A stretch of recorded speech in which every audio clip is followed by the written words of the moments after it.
Hello, welcome on this series of tutorials on how to incorporate Python using PSCAT. Last time we looked at a single trace of data, one single graph.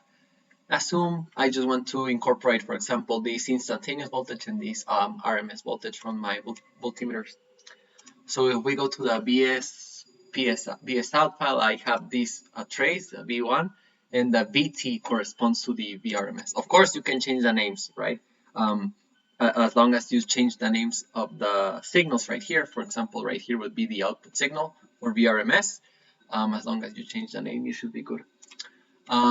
Again, you basically have the same procedure. The only difference it's gonna be you have to create another object with another trace. So this was the path for the instantaneous voltage. Now this new object VRMS is the new incorporates the new path of VRMS. Basically, we also have to leverage the subplots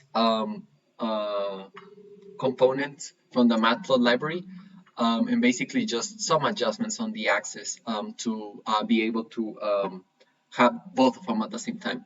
With this is super helpful.